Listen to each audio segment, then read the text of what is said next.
Cero. Muy buenas tardes, tengan todos ustedes. Muchas gracias por conectarse a esta nueva actividad de la Comisión Bicentenario de la Independencia de Centroamérica de la Universidad de San Carlos de Guatemala.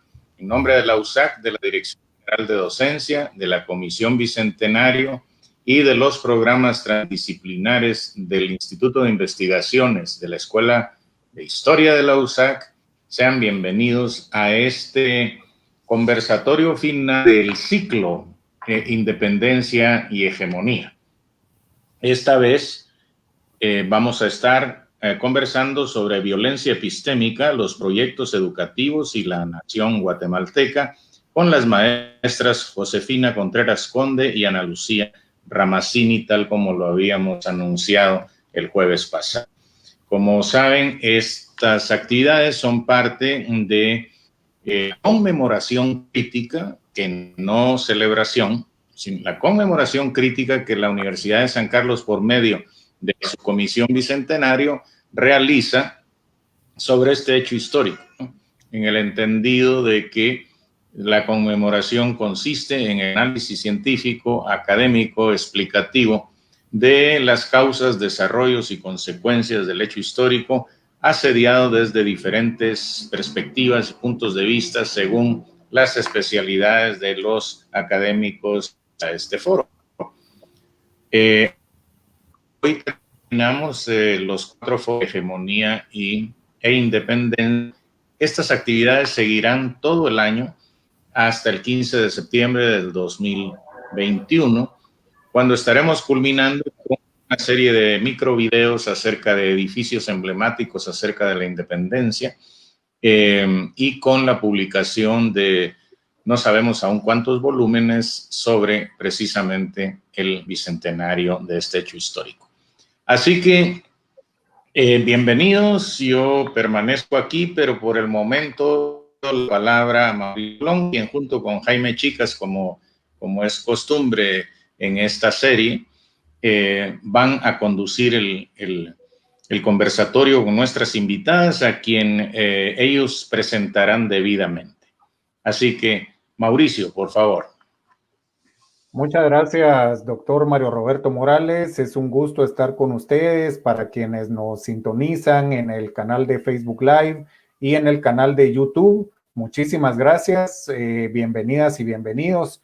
Bienvenida a la maestra Josefina Contreras Conde, bienvenida a la maestra Ana Lucía Ramazzini y bienvenido al licenciado Jaime Chica Sea, con quien coordinamos, al igual que con el doctor Rafael Castillo Taracena, los programas transdisciplinares de estudios del Instituto de Investigaciones de la Escuela de Historia, y ahora en coordinación con la Comisión del Bicentenario de la Universidad de San Carlos, específicamente formada en la Dirección General de Docencia, y que la dirige el doctor Mario Roberto Morales, a quien le agradecemos públicamente también esta posibilidad.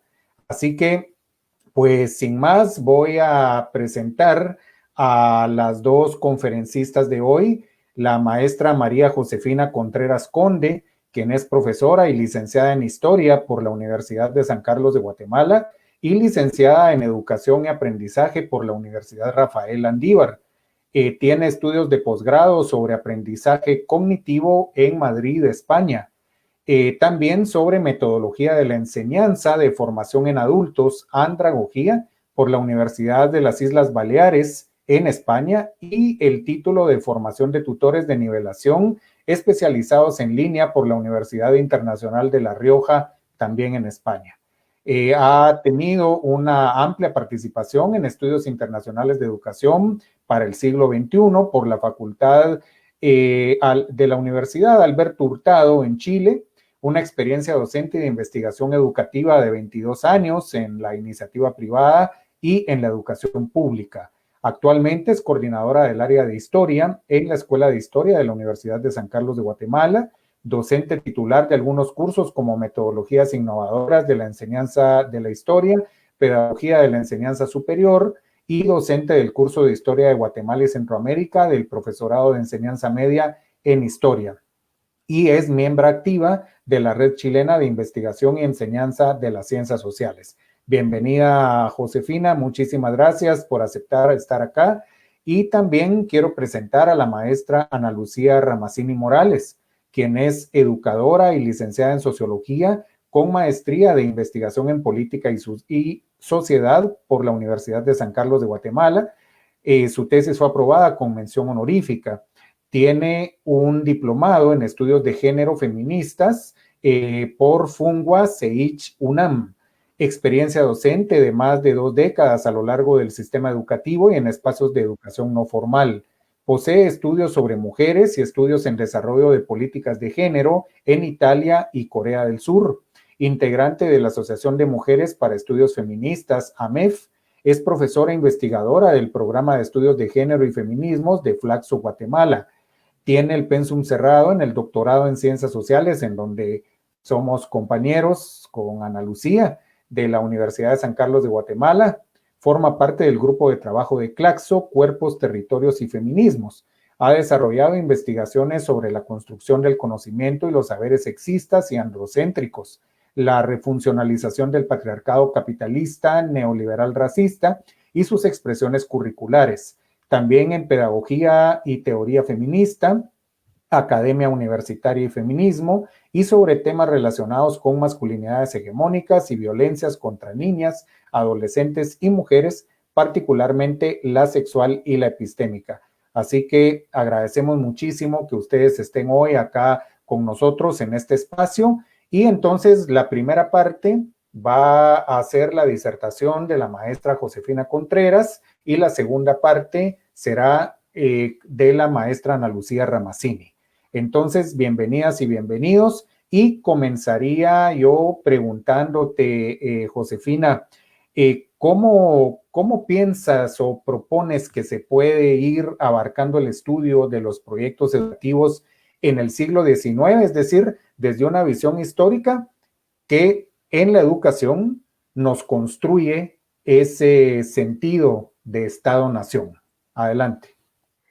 Gracias, Mauricio. Buenas tardes a todos y todas. Es un gusto estar con ustedes. Agradezco al doctor Mario Roberto Morales, a la Comisión del Bicentenario de Independencia de Centroamérica, de la Dirección de la Docencia de la Universidad de San Carlos de Guatemala por este espacio.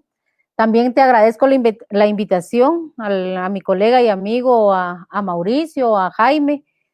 Para mí es un gusto y un honor compartir este espacio académico con Ana Lucía también. Y el tiempo es como corto, entonces voy a tratar de hacerte algunas aproximaciones. Yo propongo una ruta de discusión sobre los elementos educativos o las características educativas de ese siglo, comenzando, tal vez fraccionando el siglo, comenzando con la formación de ese Estado-nación a partir de la independencia, donde vamos a empezar como analizando como a los intelectuales de ese momento. Propongo una discusión en donde se vaya analizando esa red intelectual de José Cecilio del Valle, Pedro Molina, Batres Jauregui, para irnos luego a ese desarrollo de la mitad del siglo entre los liberales y conservadores, en donde yo considero que es importante mencionar a Mariano Gálvez y a Rafael Carrera y las políticas educativas que estos tuvieron, para terminar en el último ciclo, en la última parte del siglo XIX, con la reforma liberal, ¿verdad?, de 1871. Antes de contestar la pregunta, yo quisiera hacer algunas acotaciones, especialmente sobre esa violencia epistémica y cómo la podemos ir construyendo a través de estas políticas educativas, ¿verdad?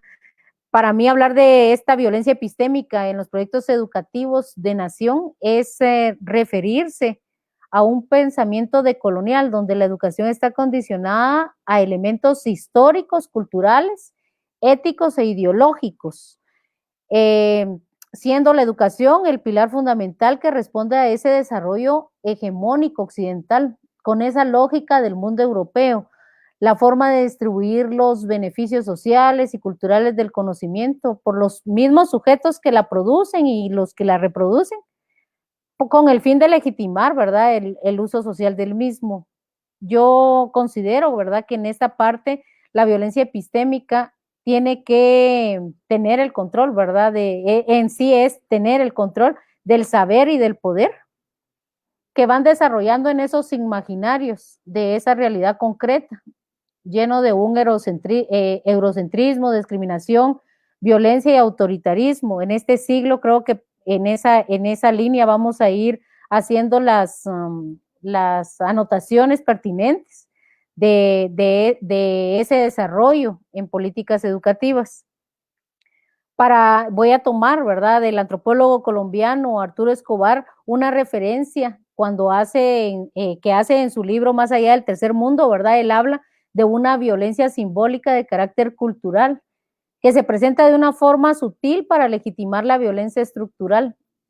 Creo que nos va invitando a extraer de esos discursos sistemáticos, repetitivos, de estos intelectuales o de estos tipos de gobierno, esa dominación para poder ir inhalando toda la hegemonía del Estado. O sea, al final por ahí creo que me voy a ir haciendo esas anotaciones.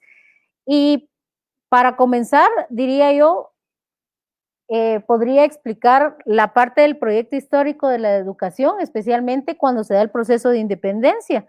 Durante esa coyuntura, el protagonismo lo tienen algunos intelectuales como José Cecilio del Valle, Pedro Molina y José Batres Jauregui. Estos son pensadores e intelectuales que sí vale la pena hacer un análisis sobre ellos. Esta interpretación yo la propongo no desde los personajes, pero sí desde el análisis del discurso de los mismos, para ir como inhalando todo el proyecto, nación que ellos requieren, que la educación va a tener un elemento principal o va a inspirar o va a establecer ese medio para llegar al proyecto nación que se quiere lograr. Como eran grandes ilustrados, ¿verdad?, de esa época, una de sus preocupaciones sí era la educación. Y dentro del diario que dirigía José Cecilio del Valle, en El Amigo de la Patria, ahí está publicado en 1820, el 18 de noviembre, una propuesta de multiplicar esas escuelas de primeras letras y rectificar el método que se parezca un poco, que se aproxime al de Lancaster, decía en el diario. En eso lo que nos está invitando, lo que nos está haciendo referencia es al método lancasteriano que se usaba en esa época, pero nos está invitando a ver ese interés que se tenía de hablar de educación o de la importancia que para él era la educación. La ilustración de todas esas clases dominantes, o sea, la ilustración especialmente de los indios y de los ladinos, sí aparece en una parte del diario el 7 de agosto de 1821, donde él propone como esos temas. También Pedro Molina, en el periódico que él dirigía, también habla de una columna titulada Instrucción Pública, también menciona los temas de educación que, claro, ¿verdad?, tenían que ver con la parte de la educación física y la educación moral, pero ya estaban esas ideas de hablar de educación en este momento. Pero ¿para qué estaban? Esa es como que la pregunta que nos tenemos que ir haciendo. Con esto yo lo que infiero, ¿verdad?, es que ya se mira como un interés sobre ese proyecto educativo que tiene un fundamento de ilustración, ¿verdad?, ese progreso humano como el sinónimo de educación con civilización, como el remedio contra las condiciones salvajes y reformar esa sociedad. O sea, Valle era fiel a esa ideología del progreso en donde la sociedad se fundaba en la razón, y esa razón, ¿verdad?, esa razón va a ser como el fomento de esa educación del hombre educado, productivo, que propone en una organización del sistema educativo. Ahí él habla o se habla en esa época de la organización de la educación con escuelas normales, con educación especialmente para las madres como primeras educadoras de los niños.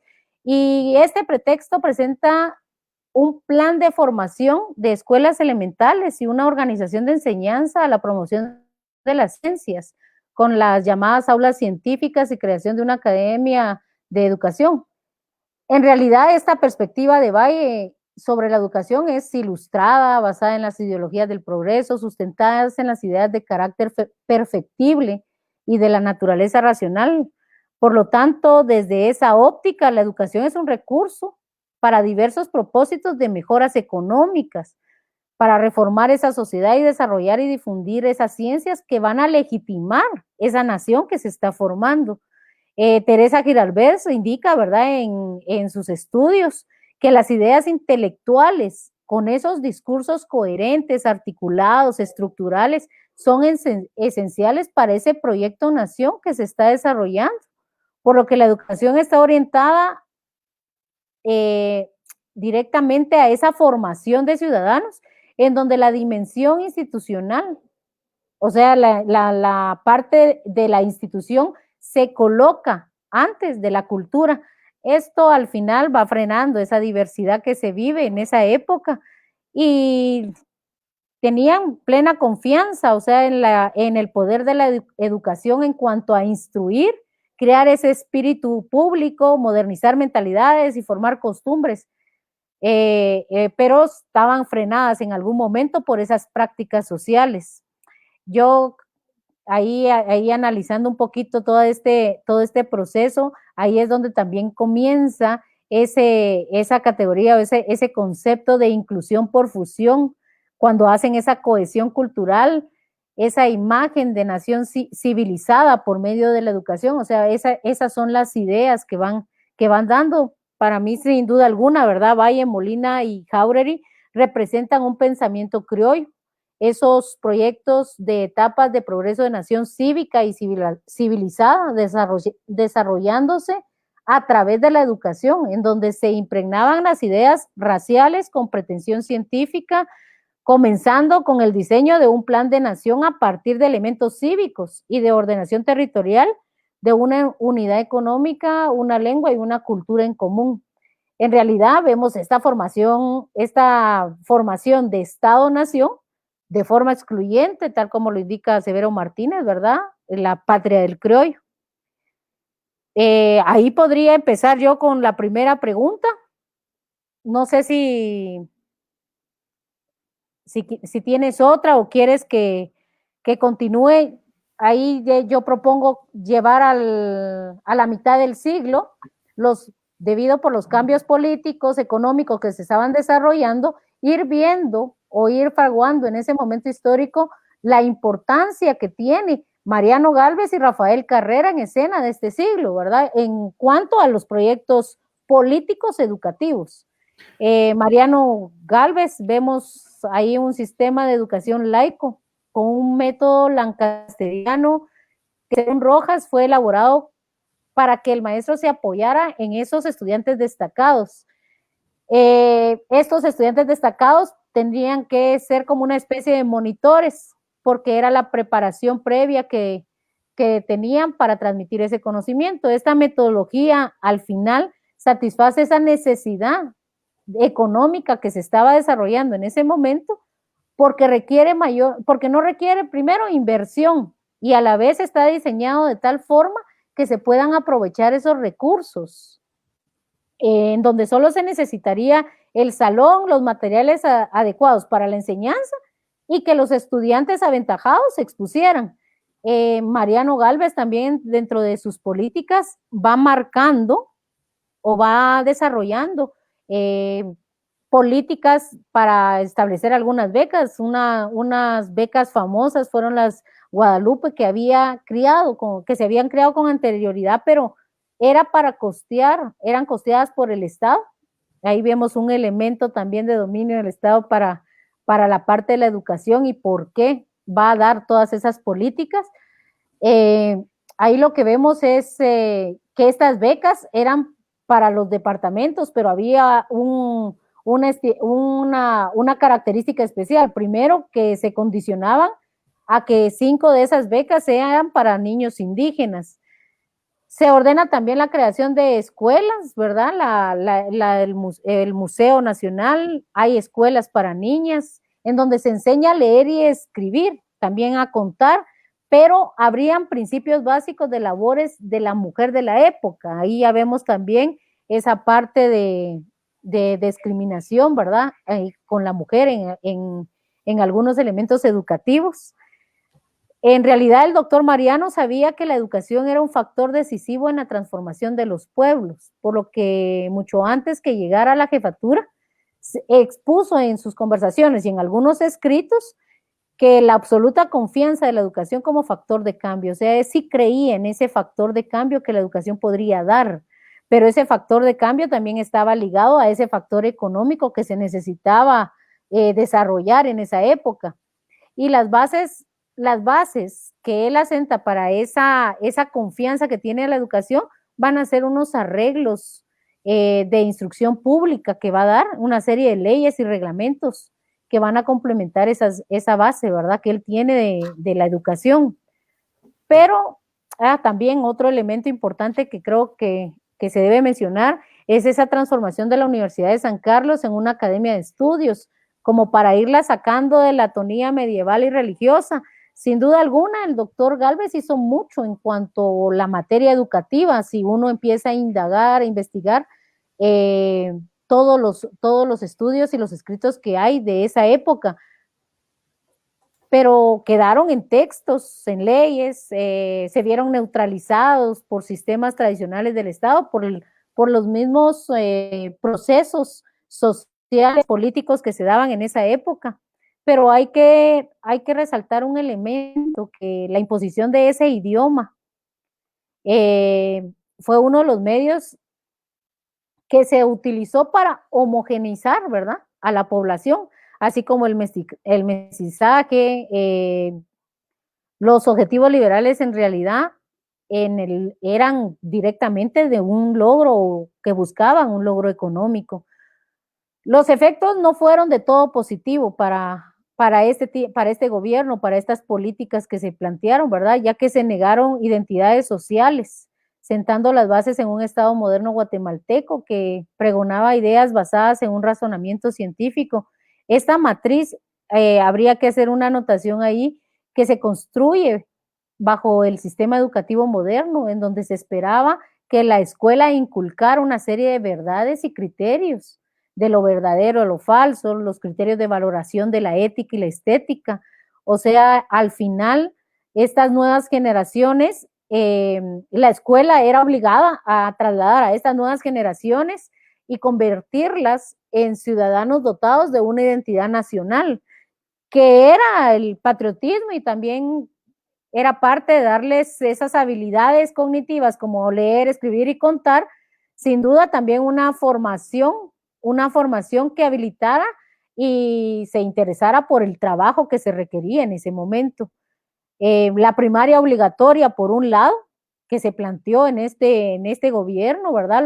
Los asalariados, estaba dirigida para los asalariados que realizaban tareas productivas simples, pero la secundaria y la universidad estaba como enfocada para formar esas élites dirigentes que iban a desempeñar funciones productivas más complejas. Con esto vemos cómo esa formación de nación excluyente y preferencial para algunos sectores sociales del país, hay ciertas justificaciones que ponen una escuela formalmente igualitaria para todos. Era una instancia de distribuir y seleccionar realmente los roles sociales jerarquizados que se querían en esa época, o sea, de una sociedad capitalista. Entre la crisis y los cambios económicos, políticos, ideológicos de la base liberal, en donde podríamos mencionar tal vez la política agraria, los levantamientos internos, las sublevaciones indígenas, las acciones en contra del credo y la iglesia que tenían, ¿verdad?, provocaron que se terminara un poco este gobierno, o sea, que asumiera en dos momentos históricos Rafael Carrera, que llega a escena. Yo le llamo que llega a la escena en toda esta línea educativa de lo que se está desarrollando, ¿verdad? Entonces, estos años resumen para mí un punto significativo, porque hay una parte del régimen liberal y todas las políticas educativas que van planteando que también tienen una base económica y una base también de excluyente en educación, o sea, la educación como el medio reproductor del mismo Estado-nación que se está formando, ¿verdad? Vemos ahora un régimen conservador que se establece y que estos grupos antagónicos, o sea, estos conservadores, como los llamaban los liberales, pretendían en realidad instaurar un régimen económico tipo feudal, parecido como a la colonia, solo que ahora era como para monopolizar la tierra y al mismo tiempo desamortizaba a través de esas políticas de Estado que se estaban desarrollando. Bajo este contexto social y político, el poder que sustentaba esa oligarquía de productores en ese momento era lo de la grana, ¿verdad? Y acumuladores de fortunas y grupos como el clero, estaban organizados y representando esa iglesia que no solo tenía ya iba a tener ese poder político, sino ese poder económico para poder ir dirigiendo toda la parte del Estado. Algo que es importante y significativo también mencionar dentro de toda esta periodización es la formación o la fundación de la Nación Independiente de la República de Guatemala, ¿verdad? El 21 de marzo de 1847 por Rafael Carrera, ¿verdad? Este nuevo Estado a la desintegración de la Federación Centroamericana también buscaba o al menos tenía la preocupación el Estado, o sea, en ese momento del gobierno de turno, ¿verdad? De tener como controlado esas regiones geográficas, las encaminaban a acciones de defensa y de seguridad de territorio. La iglesia en ese momento ya restituía poco a poco sus privilegios y eso se mira muy bien en 1852 cuando celebra Rafael Carrera el concordato con la Iglesia Católica, en donde se restablecían algunas prebendas y le otorgaba mayores concesiones al clero. En este mismo orden, pienso que la educación con influencia escolástica y con un poco más y poco a poco abarcando esos niveles de instrucción pública y de enseñanza, al igual que en la colonia, van adquiriendo ese carácter confesional. Las autoridades eclesiásticas van orientando y velando por la protección de la religión, así pues esa censura de libros y escritos que estén en contra del dogma, o sea, ya vamos entrando a otro momento de educación. Yo le llamaría diferente al que planteó años atrás Mariano Gálvez, ¿verdad? O las políticas que él venía trayendo. Aquí las escuelas ya comienza, ¿verdad? Ya se miran estudios y ya unos autores destacan que hay escuelas de niños y niñas que se dividían por sexo, tomando en cuenta que hay menos de niñas, ¿verdad? Al igual que los monasterios, ¿verdad? La enseñanza ya empieza a centrarse fundamentalmente en la doctrina cristiana y moral. También continúa, ahí continúa la lectura y la escritura, la gramática, se agrega un poco de aritmética.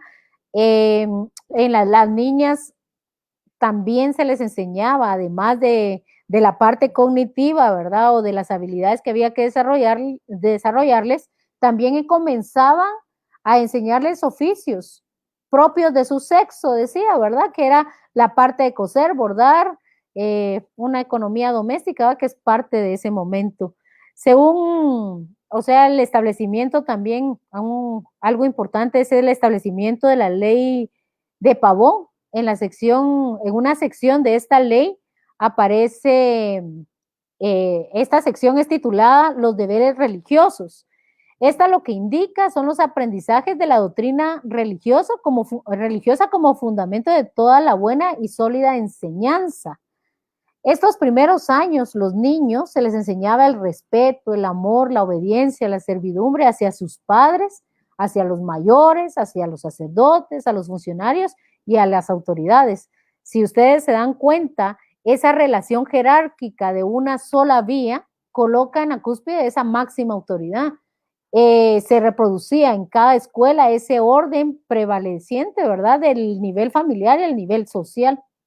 En cuanto a la educación, ¿verdad?, cuando ya se hace un análisis, un estudio, en cuanto a la población indígena, ¿cómo quedaba? Pues quedaba excluida en este momento, con una mentalidad, era parte de la mentalidad de la época, ¿verdad?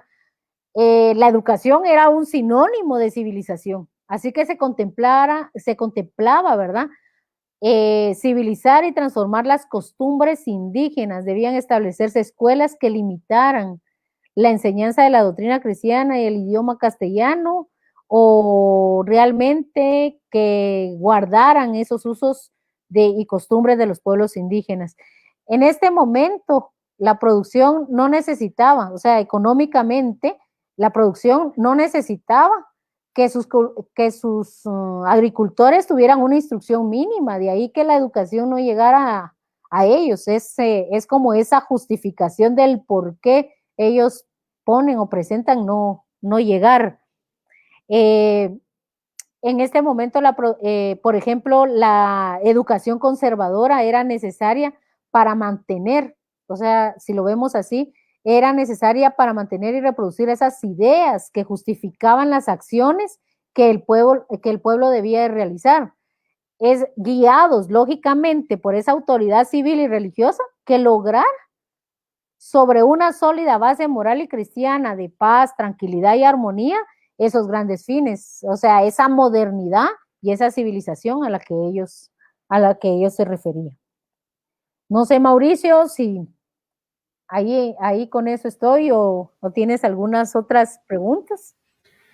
Sí, muchas gracias, José. Aquí, por ejemplo, la licenciada Olga Pérez pregunta, ¿verdad? En el chat en el que estamos conectados, en donde te están viendo, digamos, ¿cuáles serían esos principales rasgos de este modelo que se expresan hoy en la educación?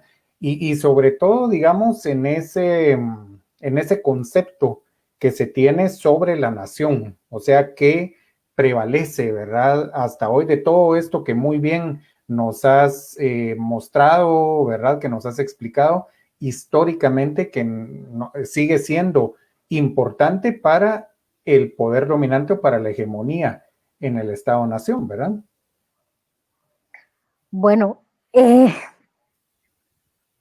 enumerar los elementos, creo que no me atrevería para no herir susceptibilidades, ¿verdad? Porque al final sí seguimos manteniendo matices de este tipo de educación que se va desarrollando.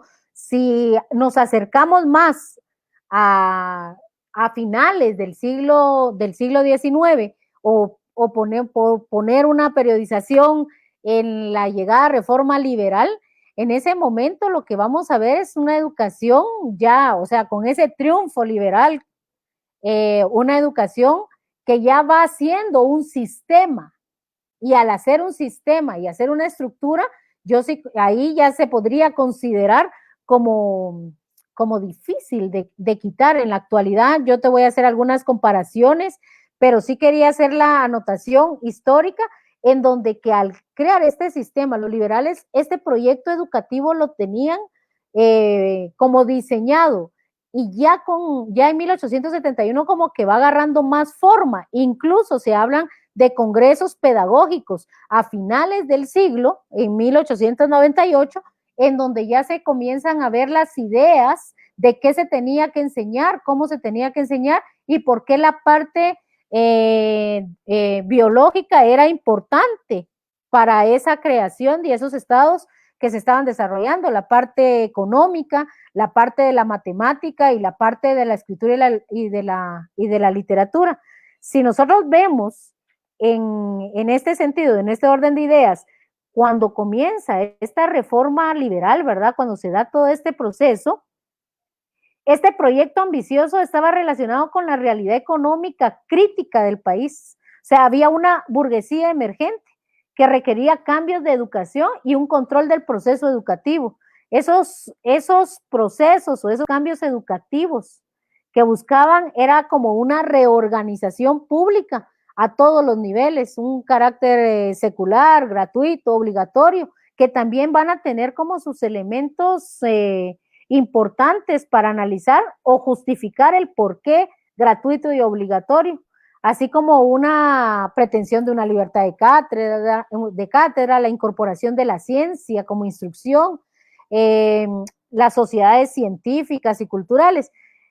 Estos planteamientos liberales debían hacerse bajo la lógica, o al menos así lo planteaban, ¿verdad?, de esa modernización de las relaciones sociales por medio de una legislación que racionalizara ese control sobre la población. El uso de esa tierra, el acceso de fuentes de financiamiento, la ampliación de la ciudadanía, esa imposición de la educación, van llevando a esa construcción del Estado moderno. Por eso por eso miraban necesarios esa realización, esa modernización de ese sistema o de ese proyecto.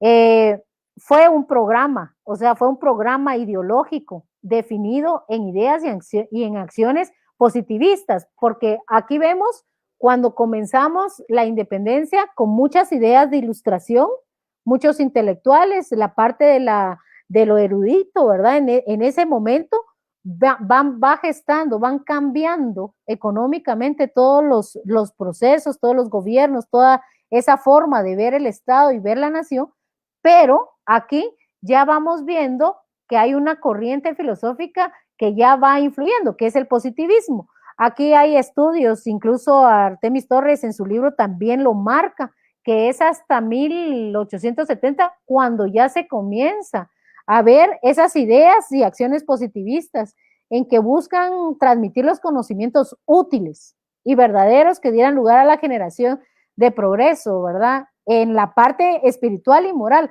Si uno mira esa lógica cíclica de la historia, pues aquí yo sí pondría como a discusión ir viendo esa generación de progreso, ese nuevo progreso del siglo XXI que estamos hablando, esas nuevas tendencias educativas de pensar o hacer por medio de la neurociencia toda la parte del aprendizaje o ver realmente la enseñanza del siglo XXI diferente a la de los otros siglos. O sea, sí hay elementos que van teniendo como sus rasgos de cambio, cíclicamente o históricamente hablando, ¿verdad? Pero aquí sí había que ver, ¿verdad?, entre esas políticas, como ya está creándose ese sistema o ese establecimiento institucional de la educación, por así llamarle, también aparece el 18 de julio de 1872 la creación de ese Ministerio de Educación Pública, que imprimió el Catecismo Político Constitucional, ¿verdad? Ese catecismo, aquí lo que llama la atención es que ese Catecismo Político Constitucional de la República Mexicana era un documento en donde era un texto utilizado en las escuelas primarias, ¿verdad? Porque era un contenido propio de ese momento. Pues rechazaba privilegios eclesiásticos, transmitía e impulsaba las prerrogativas estatales para la construcción de un bien común. O sea, la creación de este ministerio fue una pieza clave para ese proyecto educativo liberal que constituyó, ¿verdad?, el instrumento adecuado para centralizar, controlar y dirigir la educación, con la finalidad de homogenizar las nuevas generaciones y prepararlas. O sea, si lo vemos bajo ese contexto, bajo esa lógica, todavía se mantiene esta centralización y ese control de dirigir la educación y de qué tenemos que pensar, qué tenemos que aprender, cómo lo debemos hacer y qué políticas del gobierno de turno nos van a ir dando, ¿verdad? Para sentar esas bases en este momento, comienzan, ¿verdad?, con la elaboración de leyes orgánicas, porque aquí hay decretos, hay leyes que se van a ir desarrollando para esa instrucción pública primaria, en donde ahí hay un análisis, ¿verdad?, de un cientista llamado Rubio, que señala que esos propósitos en realidad de esa instrucción pública primaria en la reforma liberal tienen como las características o el pensamiento que José Rufino Barrios tenía sobre cómo organizar la educación. el primero era este elemento de carácter obligatorio, ¿verdad? Que también lo tenía Mariano Gálvez, pero este justificaba esa calidad constitucional del Estado. Y aquí ya vemos, tal vez en el caso de Tischler, cuando nos muestra ese Estado protector para poder ir dirigiendo todas estas políticas. O sea, por eso vamos viendo cómo la educación se va desarrollando como ese medio, ese motor, no solo ideológico, sino también sistémico, ¿verdad? Para poder reproducir socialmente el pensamiento que como cultura tenemos, ¿verdad? Como guatemaltecos. Aquí vamos a ir viendo también otro elemento, el carácter gratuito. Esta parte era la justificación de esa carencia de la población. Estos dos principios en realidad tienen un carácter civil y laico. Pero esta instrucción primaria de carácter centralizador, con una inspección y una administración de fondos y donaciones, ¿verdad? Aquí lo que vemos, si queremos ver un poquito más, según Taracena, sería un gobierno liberal que no fue capaz de construir un número suficiente de escuelas para obtener esos resultados. O sea, al final esto no es que se desarrolló totalmente, quedó más en las ideas, quedó más en los libros y quedó más en los textos. O sea, como que quedó debiendo, o sea, para la sociedad. Pero ¿por qué no se desarrolló? Tal vez no era, o sea, era parte, no es casualidad, ¿verdad? Sino causal el proceso en donde este carácter de educación no se va desarrollando suficiente para toda la población. Yo creo, o al menos algunos estudios, incluso Taracena sí lo menciona, ¿verdad? Que una contradicción que hace que no se desarrollen esos proyectos sí va a ser el reglamento de jornaleros, en donde la obligación del Estado de la educación plantea que los dueños de las fincas cafetaleras, ¿verdad?, tengan obligación de establecer escuelas para sus campesinos, pero en realidad no se tiene esa voluntad de realizar esa inversión de educación. Incluso hay estudios que te muestran que hay varias fincas, pero no tenían maestros ni tenían los recursos para la enseñanza, porque al final no estaba esa intención o esa voluntad de alfabetizar a la población, estaba más ese interés económico de mantener esa hegemonía o ese estado que se estaba desarrollando. En realidad el proyecto de los liberales, ¿verdad?, va dando como una fractura social y una desigualdad en cuanto al acceso que uno debería tener a la educación o los principios mismos de la educación. Yo, siguiendo con la misma pregunta que me hace vueltas en la cabeza, yo sí considero que mantenemos los mismos elementos. Desde el ordenamiento de qué tenemos que dar, desde la poca discusión de las guías, de las mallas curriculares por medio del Ministerio de Educación para la población, el tener asesoramientos internacionales en donde se plantean políticas educativas contextualizadas en otro mundo, en el llamado primer mundo, ¿verdad? Pero que lo trasladan aquí y que lo quieren realizar bajo un contexto social diferente. Se mantiene toda la educación dirigida a esa base económica o a esa formación de Estado, de nación excluyente, manteniendo la hegemonía del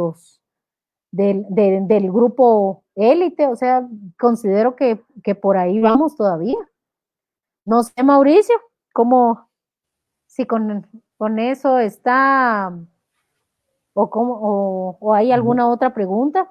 Muchas gracias, José. Bueno, por la cuestión de tiempo, yo creo que ha sido bastante enriquecedor lo que nos has explicado, ¿verdad?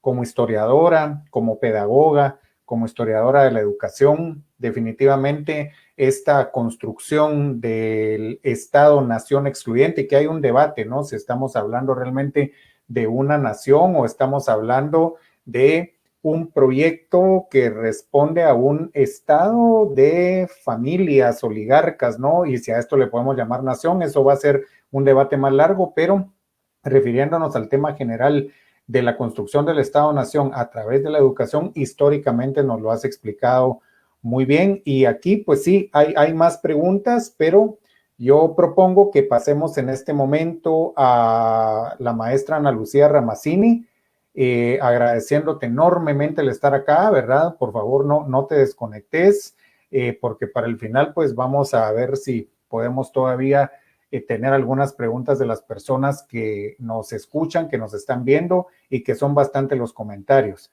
Así que muchísimas gracias y entonces bienvenida maestra Ana Lucía Ramazzini, gracias maestra Josefina Contreras y entonces le dejo la palabra al licenciado Jaime Chicas. Muchas gracias, José, por tu intervención que ha sido muy rica en esta charla. Te agradecemos mucho, esperamos poder seguir conversando, como decía Mauricio, al finalizar la charla y poder profundizar un poco más. Bienvenida, Ana Lucía, también a esta jornada. Muchas gracias también a ambas por estar acá. En el sentido de la charla y en la temática que tenemos sobre violencia epistémica, tú estás actualmente trabajando, ¿verdad? Nos comentabas que has estado trabajando también en tu tesis doctoral alrededor de esta categoría de violencia epistémica. Y en este sentido, parte de tu trabajo ha sido, pues, llevar a cabo este rastreo teórico en torno a la conceptualización de lo que nosotros entendemos por violencia epistémica dentro del espacio de la educación. A nosotros nos gustaría que tú pudieras platicarnos un poquito de ese trabajo y sobre la violencia epistémica, cuál ha sido, digamos, esa cartografía teórica, las nociones y los mecanismos a partir de los cuales se construye y se lleva a cabo en la práctica, se operativiza. Tal vez podrías tú ampliarnos un poquito de este trabajo que vienes haciendo ya desde algún tiempo atrás, ¿verdad? Algunos años atrás y que actualmente estás trabajando.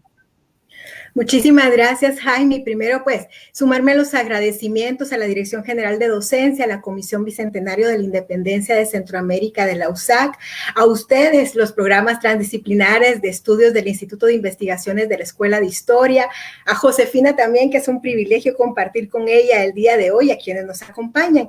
Y efectivamente, pues, como tú planteabas, esta situación de la violencia epistémica hace parte de la tesis doctoral en ciernes, en donde estoy tratando de escudriñar el continuum de violencia epistémica, específicamente contra las mujeres, y los mecanismos también de transgresión-resistencia a lo largo del sistema escolarizado, ¿verdad?, de la educación formal.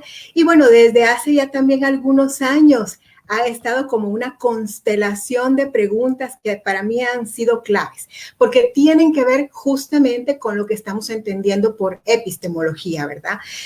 Las preguntas van alrededor o giran alrededor de qué conocemos, quiénes construyen ese conocimiento, cuáles son los sujetos autorizados para realmente construir ese conocimiento, pero con qué fines y con qué orientaciones hegemónicas lo hacen y son validados a su vez. En ese proceso de construcción de conocimiento, ¿a quiénes se está dejando fuera de la construcción? ¿Desde qué condiciones y contexto? Y también, ¿qué implicaciones hay para aquellos grupos cuyas experiencias no están nombradas en esos conocimientos acumulados? En pocas palabras, la idea es hacer una reflexión profunda en torno a quienes sí se les está reconociendo autoridad epistémica y a quienes no. Y en este sentido parto como de tres premisas fundamentales. Una clave es las relaciones de poder no solo son patriarcales, racistas, clasistas, heteronormativas, son también epistémicas. Y eso es algo clave porque nos lleva a la segunda premisa, y es que el conocimiento en abstracto no existe. Existe un sujeto que conoce, que legitima las estructuras de autoridad epistémicas, pero que es concreto y es histórico. Y por eso celebro mucho estar aquí, y hacer este análisis de la educación desde las distintas disciplinas, porque nos van dando pues elementos de reflexión histórico, sociológico, etcétera, antropológico. Y la tercera gran premisa es que el conocimiento entonces, al ser o al estar atravesado por las relaciones de poder, no va a ser neutral y mucho menos universal. Y para comprender estas tres premisas fundamentales, pues son clave las categorías de Grossfogel de la geopolítica y la corpopolítica, porque está planteando que se hace visible el color, el género, la sexualidad de ese cuerpo pensante, que va a ser autorizado, pero que además va a estar reposando detrás de políticas hegemónicas del conocimiento en el marco de una modernidad imperial europea. O sea, estamos hablando también desde toda la propuesta de Mignolo, y lo cito a él, cuando afirma que esa inscripción corpográfica está atravesada, ¿verdad?, por sexo, género, sexualidad, etnicidad, racialidad, etcétera. En otras palabras, este hecho histórico de la modernidad construye lugares de enunciación que son permitidos, que son legitimados y que van a ser autorizados, pero al mismo tiempo lo que hace es silenciar historias, reprimir subjetividades, conocimientos a través de la colonialidad, y por eso nos funciona también este análisis desde la modernidad, colonialidad, para entender en este marco también la violencia epistémica. Y una de las preguntas más provocadoras para ir planteando esta cartografía, diría yo, es la que hace Mignolo cuando dice quién estaba narrando en realidad toda esta situación que se vivía de la construcción de la modernidad. ¿No eran acaso hombres cristianos, blancos, europeos, heterosexuales? O sea, estamos hablando, y aquí resalto, que el conocimiento entonces se está construyendo desde un locus y un corpus específico. Y desde ese corpus y locus se autoriza también un lugar privilegiado de enunciación, que es el hombre blanco de clase alta, heterosexual, urbano. Pero además, a la par de esto, como plantea Restrepo y Escobar, existe también una construcción de regímenes de verdad. Estos regímenes de verdad traen a su vez o evidencian, invisibilizan estas relaciones de poder. O sea, Aura Cumes habla con mucha argumentación de cómo el conocimiento es construido desde ese privilegio de raza, etnia, sexo, género, clase social. Y en consecuencia es una representación pues racializada y sexualizada de la autoridad que se va generando. Y en este sentido también se va validando. O sea, se preguntará cuál es el conocimiento válido, quién debe ser conocido, quién no. Y en esto hace una acotación que a mí me parece muy esclarecedora cuando pues plantea que hay un sujeto que tiene autoridad y se reconoce a un objeto subalterno. O sea, este juego dicotómico de relaciones de poder también tiene que ver con violencia epistémica. Con esto de la cartografía teórica, mi intención no es hacer una línea del tiempo, sino que es como resaltar algunos elementos claves en donde se ha ido construyendo esta noción, esta categoría analítica de violencia epistémica. Y la discusión de ese carácter no universal del conocimiento está ubicado pues, desde la epistemología, la hermenéutica, la sociología del conocimiento, pero específicamente la epistemología feminista, el feminismo académico, los estudios culturales, los feminismos decoloniales, las epistemologías del sur, que están de una u otra forma y con sus propios matices argumentando que el conocimiento nunca es neutral y dando toda una argumentación para plantear que es un conocimiento tampoco desinteresado, tampoco universal, sino que el acto de conocer es contextual, sexual, racializado, situado y encarnado. Si, por ejemplo, analizamos, y lo voy a hacer de manera muy sintética, ¿verdad? Por el tiempo, pero si nos vamos a ver las epistemologías feministas, en el caso de las mujeres, saber y poder han sido dos prohibiciones históricas, como lo menciona Norma Blázquez, pero también son dos transgresiones fuertes que estamos protagonizando en los últimos siglos. Además, hay prolíferos debates que han llevado a cuestionar estas nociones de neutralidad y han sacado a luz la necesidad de reconocer que el conocimiento es siempre situado y que el sujeto que construye conocimiento tiene una situación particular, histórica, cultural, social. De ahí la importancia del lugar de enunciación, que no es entender mi lugar de enunciación como una justificación, sino que es como el ubi ontológico, es el lugar desde el cual estoy conociendo con todas estas características y condicionamientos que ya presentaba. Pero en pocas palabras, la epistemología feminista tiene como centro el reconocimiento de la parcialidad del conocimiento y sobre todo el papel que juega el poder en la construcción de esto. Tampoco pues, podemos dejar a un lado otra vertiente del feminismo, que es el feminismo académico, que da cuenta de que la ciencia es una construcción social e histórica y que no es, como plantea Durán, ¿verdad?, un producto intemporal universal que está más allá de las relaciones de poder y de la vida cotidiana de las personas. Encontramos, por ejemplo, toda una explicación, incluso histórica y antropológica, desde Patricia Castañeda, que dice que hay que poner la mirada en esa transición entre el pensamiento teocéntrico y el pensamiento antropocéntrico, donde al romper la ciencia con ese pensamiento religioso, que era como el único modelo de conocimiento que se planteaba, ¿verdad?, como centro de la voluntad divina y como un conocimiento verdadero y revelado a unos cuantos, pues llega a ser una ruptura y la ciencia entra en juego, generando un pensamiento científico de la modernidad que desmonta esa idea del conocimiento revelado y genera esta idea de que el conocimiento es producido desde una lógica racional y pone al centro la razón. Pero fíjense ustedes cómo se da este contexto de poner al centro la razón, pero también identificando específicamente al hombre en singular y con mayúscula la H, al hombre, como parte de esa racionalidad. Recordemos que estamos en un momento donde se da este pensamiento binario, donde se está consolidando ese pensamiento binario, en donde se da esa dicotomía falsedad, verdad, objetivo, subjetivo, sujeto, objeto, lo teórico, lo empírico, lo social, lo biológico, la racionalidad, la emocionalidad. Y se ubica a las mujeres en esta parte de lo emocional, la naturaleza, lo salvaje, mientras al hombre, como les decía, en singular y con mayúscula, en esa otra parte de lo racional, sujeto, más lo teórico, lo social. Entonces encontramos que hay elementos de violencia epistémica en donde se consideran que las formas de saber, y entre comillas, salvajes, primitivas o femeninas, son aniquiladas o tienen que ser aniquiladas porque no responden a la racionalidad. O sea, encontramos de alguna manera, pues todo este bagaje y este rastreo que se hace desde el feminismo académico para dar cuenta y sin nombrar tal cual, pues la violencia epistémica va allanando caminos para irla identificando y denunciando.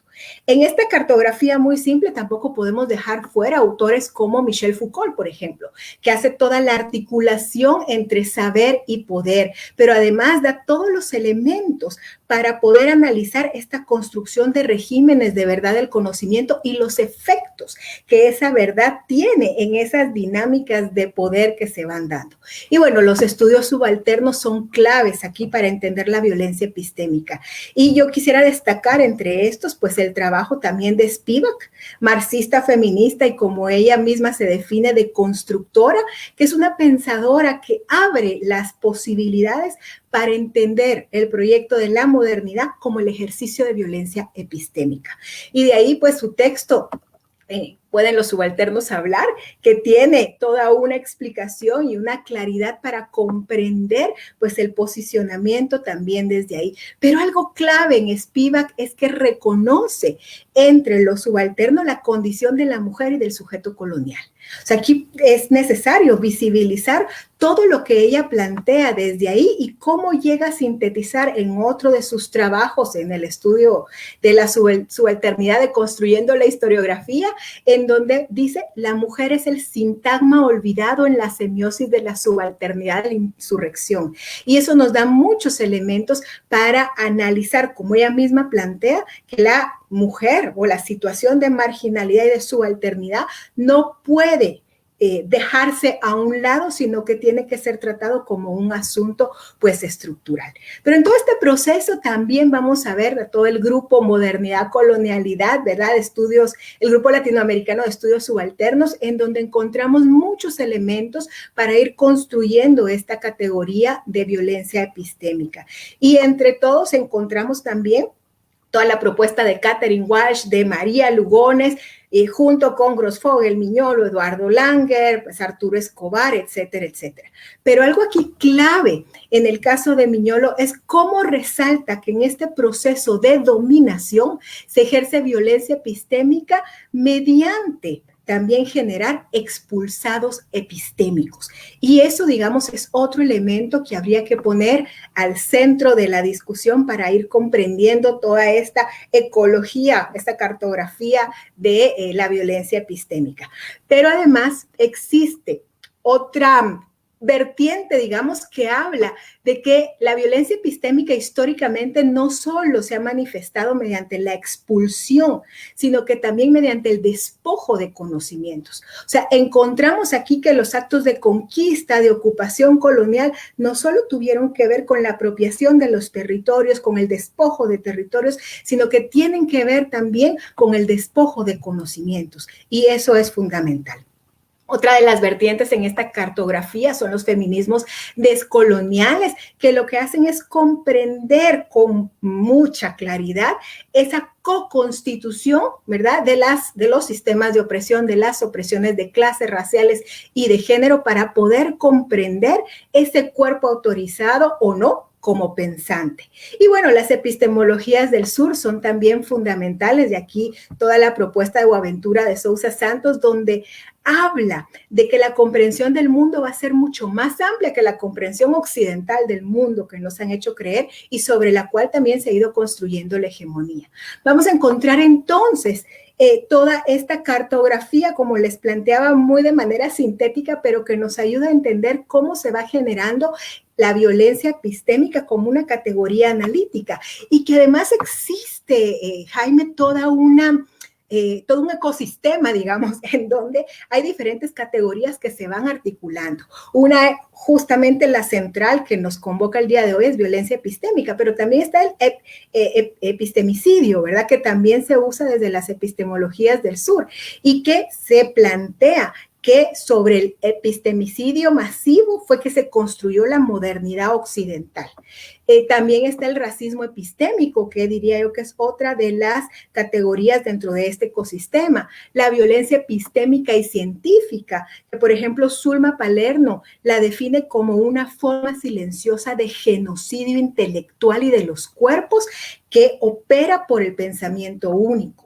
Hay quienes también hablan específicamente de la violencia epistémica de género y hay quienes insertan esta noción de violencia epistémica dentro del capitalismo académico, del patriarcado académico, donde también, por ejemplo, Silvia Rivera Kusikansky llega a identificar la economía política del conocimiento. O sea, de alguna manera la cartografía nos permite también rastrear las nociones, pero además identificar los mecanismos de cómo opera la violencia epistémica. Y aquí hay dos teóricas que para mí son claves. Una de ellas es argentina, que es Denise Nachmanovich, y la otra es Gabriela Arguedas, que hacen todo un rastreo y una propuesta de la violencia epistémica. Por ejemplo, dicen que cuando se habla de violencia epistémica, y sobre todo Nachmanovich habla de la violencia del absoluto. O sea, esta violencia del absoluto se relaciona con esos modelos esencialistas, ¿verdad? Que lo que hacen es suponer que las categorías son absolutas y que están definidas. O sea, esa idea del absoluto como una categoría completamente fuera de su tiempo, que está en abstracto. Pero también habla dentro de la violencia epistémica otro mecanismo que es la violencia de las generalizaciones y plantea que es una violencia estructural, porque es ver al mundo a la luz de un marco teórico, ideológico y religioso, al que se llega a confundir con una totalidad. También otro de los mecanismos que plantea es la violencia del a priori, Esta violencia del a priori es clave porque a priori no solo significa antes, ¿verdad? Es todos esos prejuicios que ponemos antes para poder entender algo, sino que también significa independientemente de la experiencia. O sea, hacen que los encuentros con el mundo se ubique ahí toda esa idea o esos conocimientos acumulados que han sido construidos. Y la violencia dicotómica, que es, pues son los dos lados opuestos y antagónicos con los que se tiende a hacer toda una interpretación del mundo y del ser y de la construcción. Entonces, esta idea que plantea Gaby Arguedas y que a mí me parece muy relevante es que el proceso de aprender a pensar, y aquí ya lo vamos a ir vinculando con la escuela, es una construcción sociohistórica que ha implicado también violencia epistémica. O sea, mecanismos como la homogenización, que ya Josefina nos hablaba, ¿verdad? A través de todo el sistema educativo, la esencialización unido al apriorismo, al dogmatismo, a la asignación, incluso de expectativas morales, tiene que ver con violencia epistémica. Entonces, es una cartografía bastante sintética, pero tratando de abordar lo que tú preguntabas, ¿verdad? Ese rastreo teórico, las nociones de violencia enmarcadas en un ecosistema mucho más amplio, en donde se articulan varias de estas categorías y algunos de los mecanismos que ya vamos a ir viendo, pues específicamente en el sistema educativo, cómo se operativizan. Muchas gracias, Ana Lucía. Bueno, hemos visto a partir, como tú mencionabas, tanto de la exposición de Josefina con lo que nos introduces, que la institución educativa es por excelencia, digamos, uno de los espacios en disputa para los grupos hegemónicos, ¿verdad? Para el bloque histórico de poder, es decir, es ese espacio desde donde se pueden reproducir e instalar esas mentalidades de poder, donde se pueden reproducir e instalar esos elementos de la hegemonía cultural que buscan el control, el dominio sobre todos aquellos otros y otras, ¿verdad? Como nos mencionabas, que se busca seguir dominando, que se busca seguir explotando, que se quiere tener bajo control. Y en este sentido yo te preguntaría entonces, ¿qué papel juega el sistema educativo en la reproducción de esa hegemonía desde el concepto de violencia epistémica que tú nos propones hoy y nos estás poniendo a discusión? Gracias, Jaime. Y yo quiero empezar acá con toda la propuesta de Paulo Freire, ¿verdad? Cuando muy contundentemente plantea que los problemas de la educación no son únicamente metodológicos y pedagógicos, sino que son políticos. Y en esta línea argumentativa, él plantea que no hay nada más político que decir justamente que la educación es neutral. Y para mí esto tiene que ver con 4 ideas claves. El sistema educativo no es neutral. Reproduce hegemonía, sería la segunda, reproduce hegemonía, un determinado orden social y lo legitima también haciéndolo parte de un discurso y de un sentido común. La tercera es que esto se manifiesta en esa articulación saber-poder. Y la cuarta es que se va construyendo un conocimiento sexista, racializado, elitizado, que vuelve a reforzar esa idea de no neutralidad. O sea, para ir consolidando estos epistemes fueron necesarias una serie de instituciones sociales. Y entre esas instituciones sociales, la escuela, ¿verdad? El sistema educativo en general juega un papel fundamental. Y es por eso que tantos grupos en el poder están detrás de los contenidos que se enseñan, de las competencias que se desarrollan, de lo que no debiera ser enseñado. O sea, como plantea Beatriz González, ¿verdad? Lo que se busca es introyectar una disciplina sobre la mente y los cuerpos. Es un dispositivo de disciplinamiento para capacitar a la persona y ser alguien útil a la patria. O sea, esta idea no puede tampoco desligarse del momento del nacimiento de la escuela.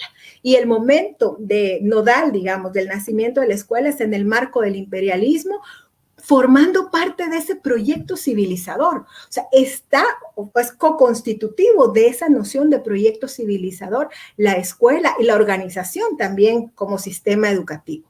Recordamos que tiene su base esta organización de la escuela en la Revolución Industrial, ¿verdad? Ya Marjorie lo decía, la transmisión de conocimientos, la memorización, la repetición, la compartimentalización de los horarios, entre otros. Y hemos visto cómo sociólogos como Bourdieu, por ejemplo, y otros han planteado que la escuela a través del currículum, a través de la pedagogía, es uno de los principales instrumentos de transmisión cultural y de violencia simbólica. O sea, encontramos, y ya lo señalaba Mauricio, ¿verdad?, cómo pensadores clave han ido planteando también, como Althusser, que lo mencionaba en su plática la semana pasada, concibe la escuela como ese aparato ideológico del Estado. Y, por ejemplo, hay otros autores como Carnoy, Martín Carnoy, o también Ponce, que hablan de cómo ese propósito de la neutralidad escolar lo que hace es tratar de sustraernos de la realidad de la lucha de clases, de la explotación capitalista, pero sobre todo, pues analizar, como plantea también el cubano, que a mí me parece genial en la propuesta que hace, es filósofo y educador cubano José Luis Acanda, hace un análisis de que la escuela llega a ser una de las instituciones sociales más fuertes para la hegemonía porque da sentido.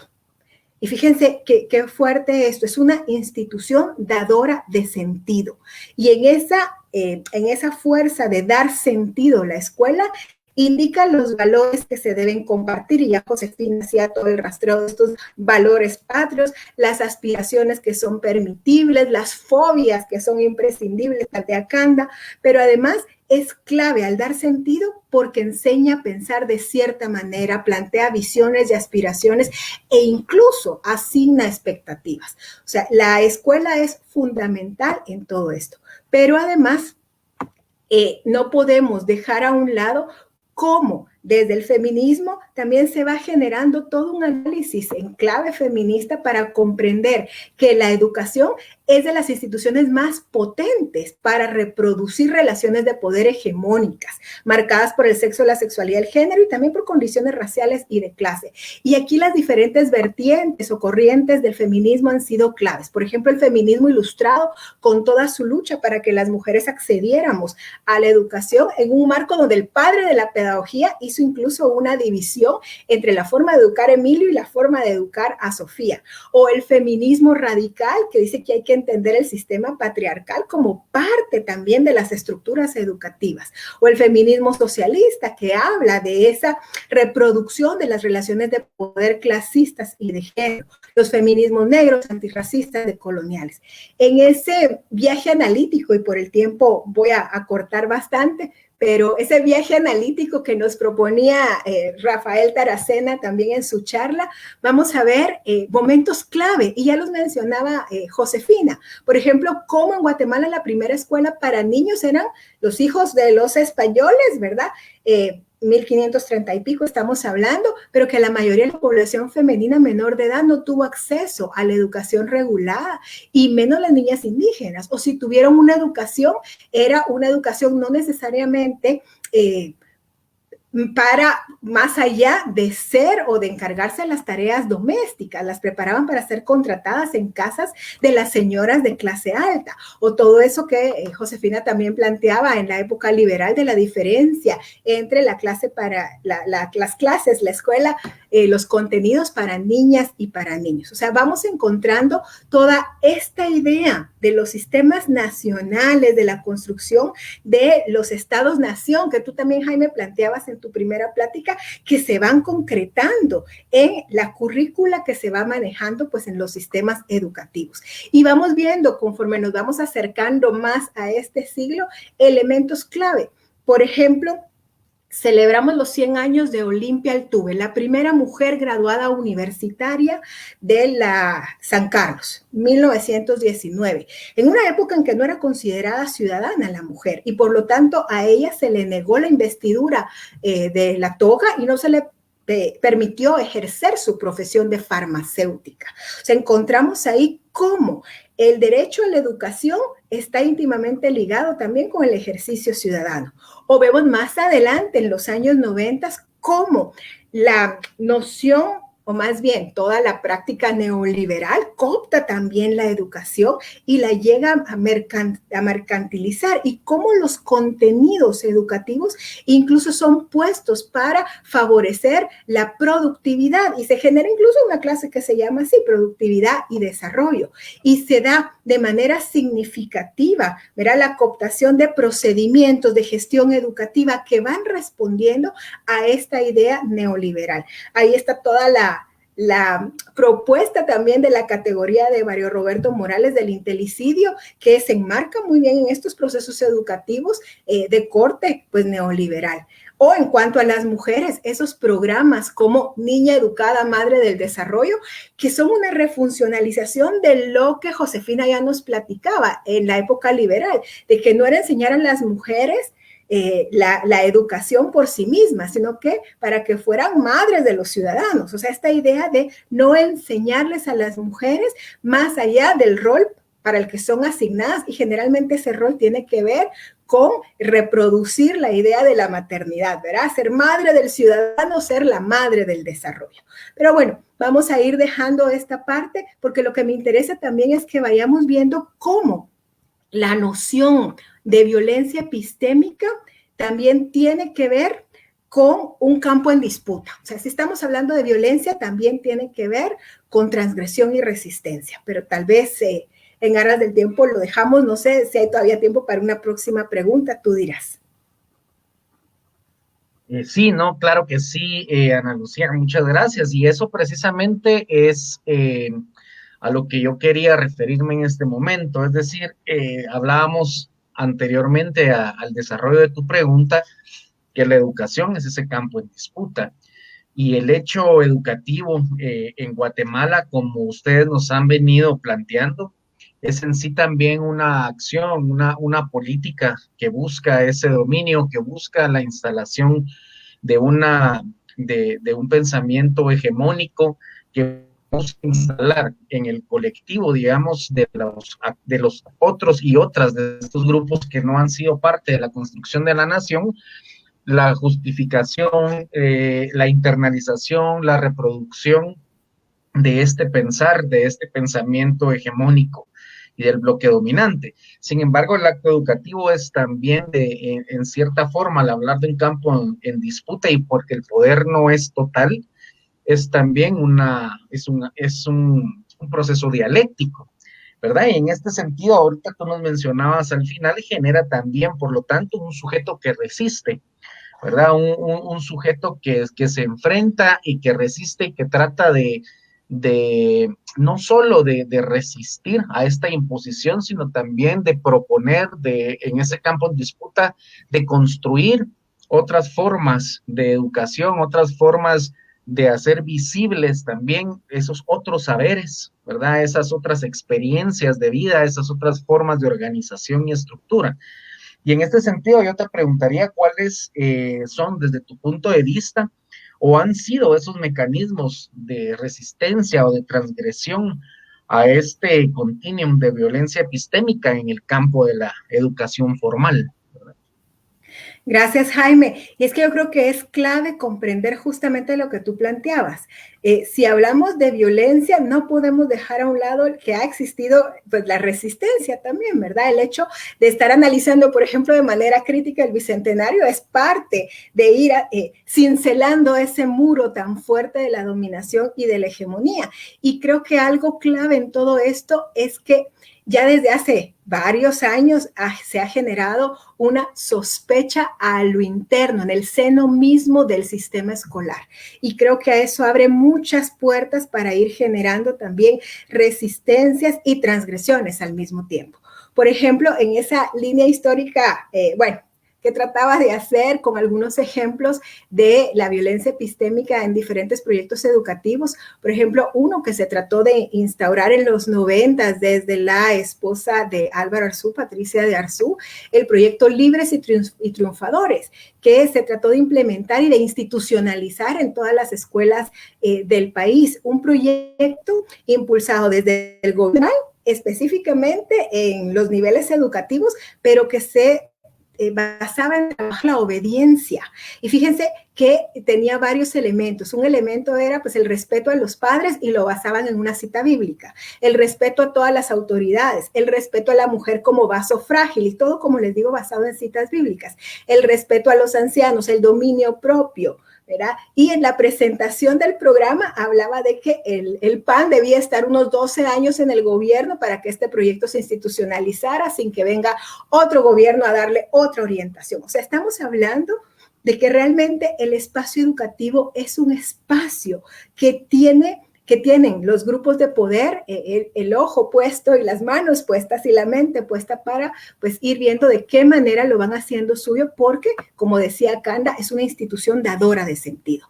Ahora bien, con esto de la resistencia y la transgresión, aquí insistir en que cuando se habla de una relación de poder, también se habla de la posibilidad de la resistencia. O sea, acordémonos de toda la propuesta de Foucault que habla de que las relaciones de poder no pueden existir sin la multiplicidad de puntos de resistencia.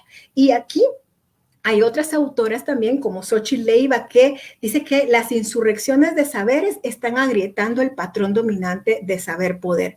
Por supuesto, quisiéramos que fuera mucho más rápido hacerlo, pero se va agrietando de a poco y ya han habido elementos que nos permitirían dar cuenta de esas resistencias y esas transgresiones.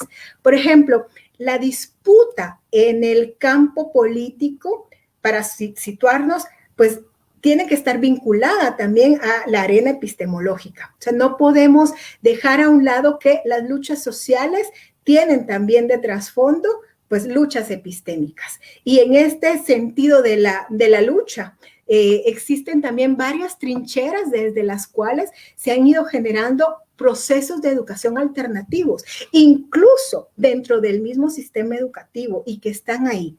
O sea, por supuesto que el día de hoy nos encontramos con un sistema educativo donde está plegado de esas relaciones de poder de la que ya hablábamos, pero también no podemos perder de vista que existen muchos proyectos educativos que están tratando de generar otras formas de pensar, de hacer, de vivir, de construir la propia educación. Y creo que eso es algo fundamental. El hecho de ir develando el currículum oculto, ¿verdad? Que es aquel del cual se aprende, pero sin que esté explícito.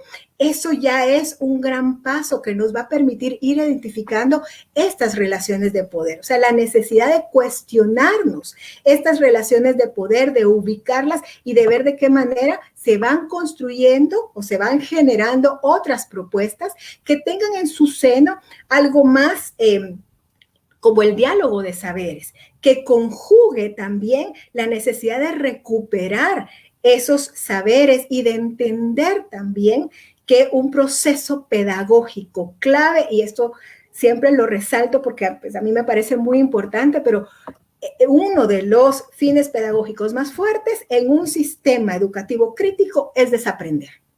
Necesitamos desaprender esos saberes dominantes y esas formas de relacionarnos, esas formas de pensamiento único que han sido impuestas también desde la hegemonía. La pedagogía no la podemos dejar a un lado y ha sido también una fuente de resistencia. Recordémonos del propio Freire y de toda su pedagogía liberadora, o de las pedagogías descoloniales y de las pedagogías feministas descoloniales que ahora se están generando. Vamos a encontrar a lo largo de la historia también muchos elementos de resistencia y proyectos de resistencia de los cuales también creo yo tendríamos mucho que aprender. El propio Frantz Fanon planteaba que la descolonización es una forma de desaprendizaje. O sea, él miraba también toda la parte política unida, ¿verdad? Esta parte, pues, pedagógica, co-constitutiva.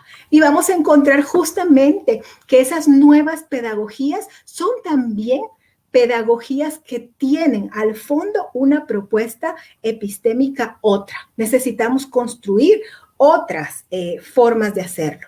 Dentro de la misma Universidad de San Carlos y a lo largo de todo el sistema educativo, desde la primera infancia, necesitamos seguir cincelando pues todo ese conocimiento acumulado. Y cuando digo conocimiento, no solo hablo de los contenidos per se, sino que también de las formas de construir conocimiento, de las formas de la interacción didáctica, de lo que vivimos en las aulas, quienes hemos sido docentes universitarios, ver cómo, por ejemplo, referencias de muchas autoras están invisibilizadas, ver cómo el hecho de que se están discutiendo problemáticas que tienen que ver con las mujeres, donde somos más del 53% de la población, pero no se nos toma en cuenta. Eso tiene que ver también con violencia epistémica, el no reconocer nuestro estatus como creadoras de conocimiento y sobre todo en problemáticas que nos van y que nos atañen. Judith Butler también con mucha fuerza decía que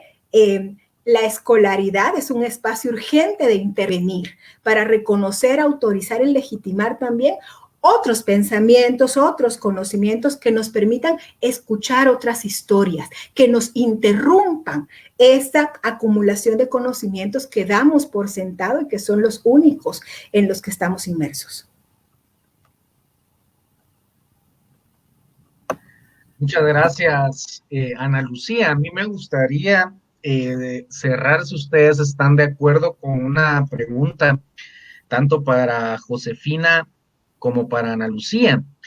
Y en lo concreto, a partir de lo que los compañeros y compañeras que hoy nos acompañan conectados por aquí, tratando de hacer una síntesis de las inquietudes, de las dudas, los comentarios que nos han hecho, y en función de lo que ustedes nos han expuesto hoy, pues yo me atrevería tal vez a plantear una pregunta para ambas a manera de cierre y conclusión, que sería, ¿es posible a partir del sistema educativo formal que tenemos en la actualidad refundar, transformar la educación en Guatemala en función de ir eliminando, erradicando esta violencia epistémica?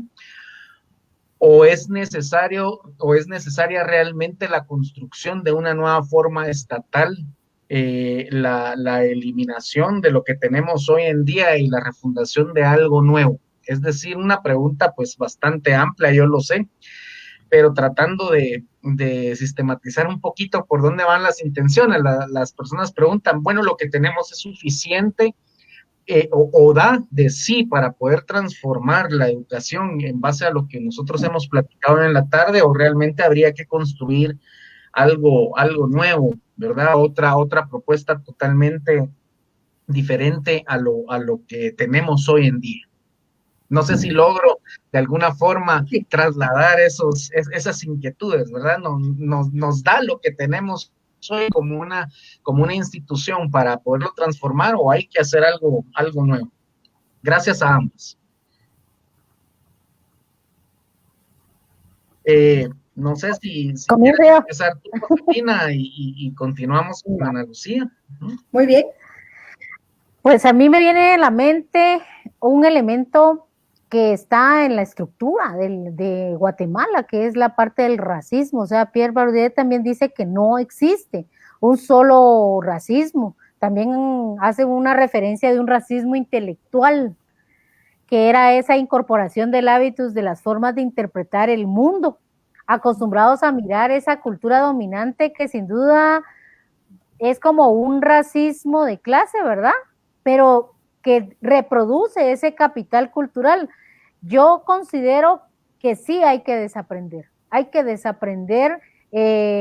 imaginarios que nos fueron como que trasladados que nos los trasladaron en las venas, ¿verdad?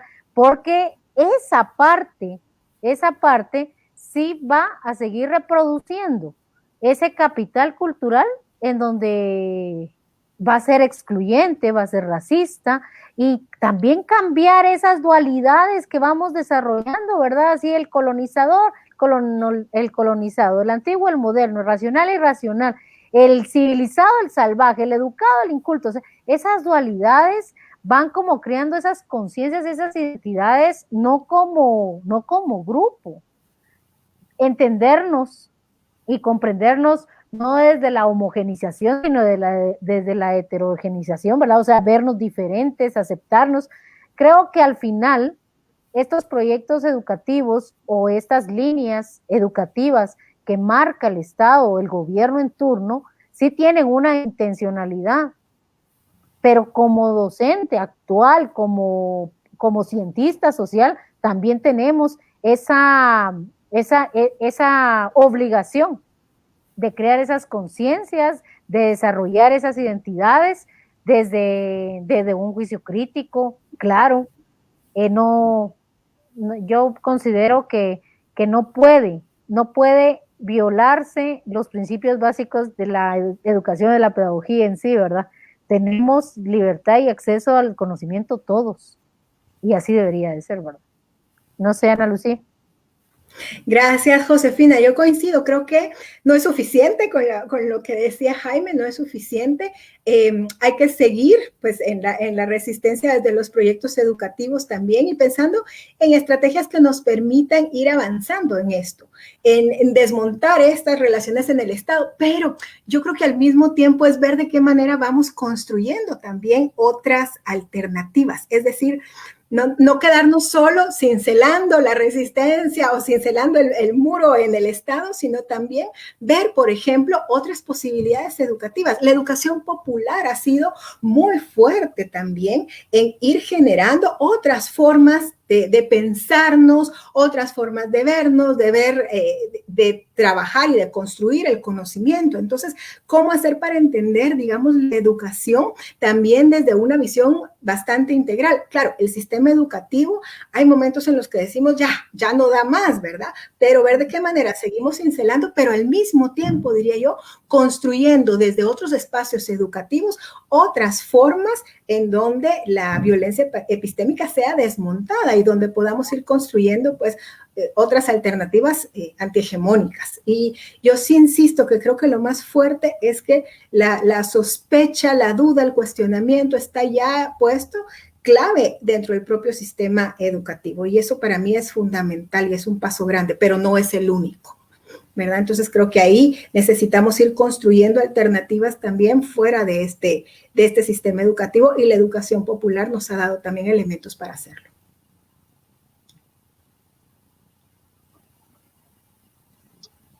Muchas gracias a ambas por la ponencia del día de hoy, de verdad muy rica, muy profunda, aprendimos mucho hoy. Creo que las jornadas de agosto nos han dado un panorama bastante amplio y rico.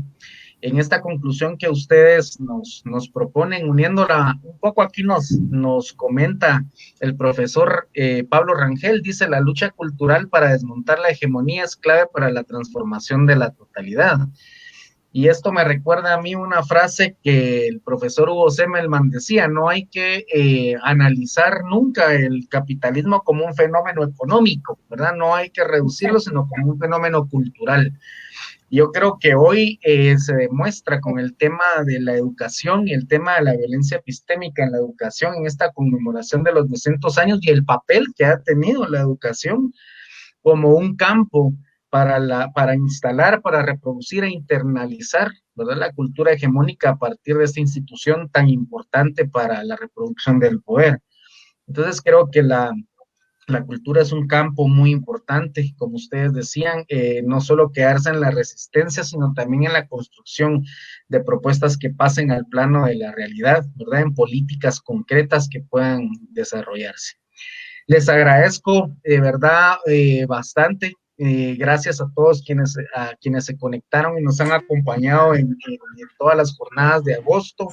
Pues hoy, como decía yo, cerramos con broche de oro, ¿verdad? Dos ponencias excelentes de Josefina y Ana Lucía que nos abren la mente y nos generan una explosión, ¿verdad?, de ideas y para entender la importancia que tiene el campo de la educación en la reproducción de la hegemonía, pero también en la transformación, ¿verdad?, revolucionaria de la sociedad guatemalteca. Gracias a ambas, es un honor estar con ustedes, un privilegio escucharlas. Muchas gracias por sus exposiciones. Yo le dejo la palabra tanto al doctor Mario Roberto Morales como a Mauricio para cerrar las jornadas del mes de agosto. Y de nuevo, insisto en que para mí fue un privilegio escucharlas a ambas. Muchas gracias por estar esta noche con nosotros. Gracias a todos por acompañarnos. Muy feliz noche. Muchas gracias. Antes entonces de darle la palabra al doctor Mario Roberto Morales, pues también cerrar por parte de los programas transdisciplinares de estudios estas jornadas de agosto, agradecerle al doctor Mario Roberto Morales, compañero, maestro, amigo, ¿verdad? El espacio y la disposición para que juntos coordinásemos, ¿verdad? Como programas y como Comisión Bicentenario estas jornadas. Muchas gracias, Mario Roberto, de verdad. Y bueno, personas como usted en la Universidad de San Carlos y como muchas y muchos otros compañeros hacen la diferencia. Muchísimas gracias, Josefina, muchísimas gracias, Ana Lucía. Y también quiero agradecer públicamente a la compañera de Ciencias de la Comunicación, Catherine Ibarra, quien colaboró en el diseño, por ejemplo, de los afiches, ¿verdad? Y de toda la propaganda, la publicidad que le dimos a este evento. Muchas gracias también al licenciado Jaime Chicas, miembro de los programas transdisciplinares, ¿verdad? Que junto a mi persona coordinamos el programa Crítica a la Modernidad Capitalista, por el esfuerzo, por coordinar estas jornadas, igualmente al doctor Rafael Castillo Taracena, por ser parte de este esfuerzo, quien coordina también el programa Crítica a la Cultura Patrimonial. Así que muchas gracias a ustedes y dejo la palabra al doctor Mario Roberto Morales para el cierre y muchísimas gracias nuevamente. Gracias, Mauricio, gracias, Jaime. Muchísimas gracias a nuestras dos invitadas del día de hoy por ayudarnos a comprender de qué manera se construye la hegemonía cultural, que como decía Gramsci, es un mecanismo mediante el cual los grupos dominantes o que en este caso fundan naciones nos trasladan su sistema de valores y de intereses a nosotros, a los que estamos excluidos, en forma de sentido común. No cabe duda que la educación es un espacio privilegiado para la construcción de hegemonía y de hegemonía cultural, de transmisión de valores y de intereses que no son los de las mayorías, ya sea étnicas, sexuales, de clase, etcétera, ¿no? Así que muchísimas gracias a las dos por haber aceptado la invitación de la Comisión Bicentenario y los programas transdisciplinares de la Escuela de Historia. Como les decía, esto es parte de la conmemoración crítica, que como decía Ana Lucía, pues sí, trata de arañar el muro de la hegemonía, de la dominación, que también es el muro de la impunidad, y yo creo que se consigue, ¿no? En ese sentido, vale la pena conmemorar. Conmemorar se convierte en un acto ético también, y desde la subalternidad, entendiéndola como conjunto de subalternidades. Y me parece que ustedes le han venido a dar, digamos, un enfoque que para mucha gente resulta ilustrativo, para muchísima gente, puesto que escasamente en Guatemala nos ponemos a reflexionar sobre la educación como arma de construcción hegemónica y también de dominación. Así que de nuevo, muchísimas gracias, Ana Lucía, Josefina, muy amables por haber aceptado.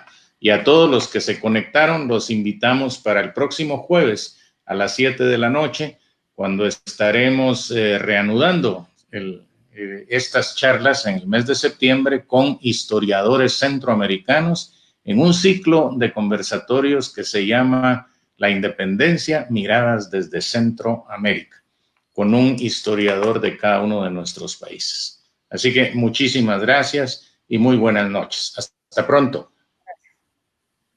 Gracias. Gracias, buenas noches. Buenas noches, gracias.